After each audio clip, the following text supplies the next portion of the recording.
चाह रहे हैं।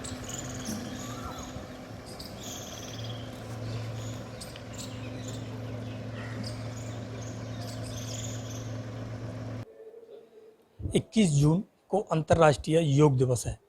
लगातार भारत देश में योग दिवस बनाने की तैयारियां की जा रही हैं, तो वहीं सेंट्रल जेल आगरा में किस तरीके की तैयारी यहाँ योग दिवस पर की जा रही है, उसके लिए बात करने के लिए डीआईजी आगरा रेंज हमारे साथ हैं, जिला कारागार बीके सिंह जी। हम इनसे बात करेंगे। सर, कितने दिनों से यहाँ रिहर्सल चल रहा है योग दिवस का और किस तरीके की तैयारी? ऐसा है कि योग क्रियाएं तो हमारे यहाँ बंदी नियमित रूप से करते रहते हैं और बहुत सारे ऐसे बंदी हैं जो कि एक तरह से आदत हो गई है उनको योगा करने की। लेकिन पिछले 7 दिनों से हम निरंतर आर्ट ऑफ लिविंग के हमारे कुछ प्रशिक्षक आ रहे हैं पिछले 15 तारीख से जो है, और लगातार बहुत सारे ऐसे बंदी हैं जो कि उसका प्रशिक्षण भी प्राप्त कर रहे हैं और योगा के प्रैक्टिस भी कर रहे हैं।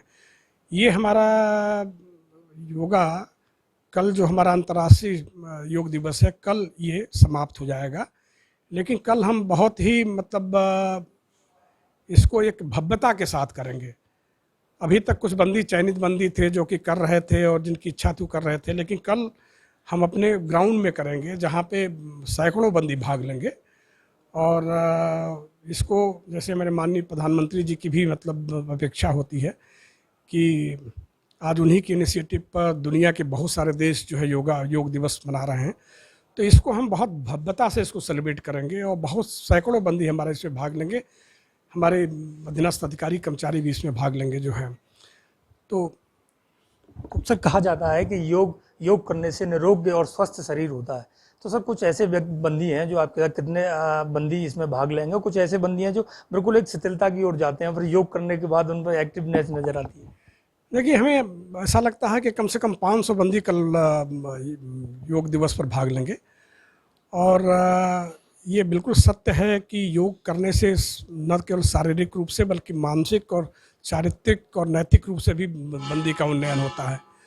और सबसे बड़ा योग की आवश्यकता या नैतिक उन्नयन की आवश्यकता आध्यात्मिक रूप से और आदमी को इनरिच किया जाए उसकी आवश्यकता तो इस कारागार में है, क्योंकि इसमें ऐसे हजारों बंदी हैं जो कि समाज से हट करके यहाँ पे रखे गए हैं, इसलिए कि उनसे जाने अनजाने कुछ अपराध हुए, कुछ ऐसे समाज के नियम टूटे जिसके कारण उनको वहाँ से अपने समाज से, अपने परिजनों से, अपने लोगों से हटा करके इस कारागार की ऊंची और लंबी चारदीवारी में ला करके रख दिया गया।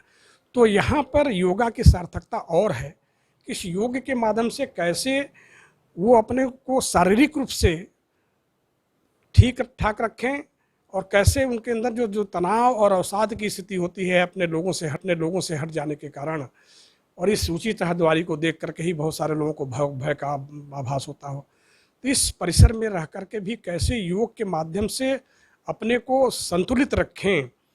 बहुत सारी बीमारियां आदमी तनाव में और अवसाद की स्थिति में हो जाता है, तो उनसे कैसे दूर रहें, इसमें भी योग की बहुत बड़ी सार्थकता है। हमारे यहाँ मेडिकल केयर और इस सारी की व्यवस्थाएं भी हैं, और साथ में योगा के माध्यम से और समय समय पर विविध सांस्कृतिक कार्यक्रम भी करते रहते हैं। नैतिक उन्नयन के बहुत सारे प्रवचन और इस तरह के भी कार्यक्रम करते रहते हैं, ताकि बंदी तनाव की स्थिति में न रहें या लंबे समय तक तनाव की स्थिति में नहीं रहें। मैं समझता हूँ कि इस योग दिवस के माध्यम से, जो कि हम निरंतर एक प्रक्रिया है जो चलती रहती है, इससे सभी बंदियों को बहुत ही फायदा होता है। तो आपने सुना, ये थे डीआईजी बीके सिंह जी, जो जिला सेंट्रल जेल के डीआईजी थे। इनका साफ तौर पर कहना था जिस तरीके से जो योग दिवस है उस पर भव्यता के साथ तैयारी की जा रही है, और निश्चित तौर पर जो लोग समाज से दूर रहकर इस सेंट्रल जेल में रह रहे हैं, उनके लिए जो मानसिक और जो शारीरिक जो स्वस्थता है वो कहीं ना कहीं योग दिवस पर की जाएगी। आगरा से मनोज चाहर, इंडिया न्यूज़। अभी आपको नहीं जो नंबर दिया वही तो व्हाट्सएप, हाँ वही मेरा, तो इसी पर मैं आप लोगों को रिंग कर दूँगा, तो वही हमारा व्हाट्सएप नंबर। तो जब भी चले